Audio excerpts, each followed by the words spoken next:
আমি এমন একটি আমলের কথা বলবো, যে আমলটা যদি আপনারা করতে পারেন তাহলে আপনার সন্তান আপনার বাধ্য হয়ে যাবে। অনেক সময় দেখা যায় সন্তান মা বাবার কথা শুনে না, সন্তান সারা দিন শুধু দুষ্টামি করে, শুধু অভিযোগ আর অভিযোগ।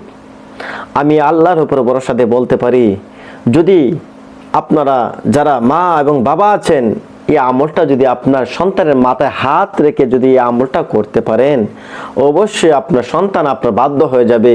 আপনার সন্তানকে যখন যেটা বলেন সেটা সে সুন্দরভাবে আদায় করবে, সে দুষ্টামি করবে না।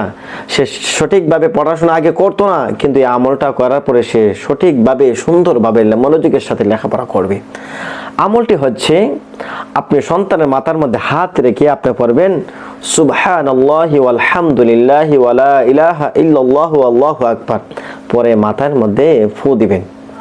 আপনার যদি সম্ভব না হয় যে মাথার মধ্যে হাত রাখলে যদি সন্তান বুঝে ফেলে যে আমাকে কি না কি জানে দোয়া পড়তেছে, তাহলে আপনি দূর থেকে মনে মনে পড়ে এই ফু যখন দিবেন, দেখবেন আপনার সন্তান অবশ্যই আপনার বাধ্য হয়ে যাবে।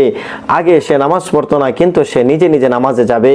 আগে সে পড়ায় বসতো না, সে পড়ালেখা মনোযোগ দিবে, পড়াতে বসবে।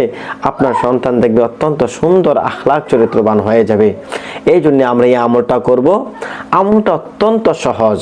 আমলটা হচ্ছে কি, মাথায় হাত রেখে বলতে হবে সুবহানাল্লাহি ওয়ালহামদুলিল্লাহি ওয়ালা ইলাহা ইল্লাল্লাহু আল্লাহু আকবার, পরে মাথার মধ্যে ফু দিবেন।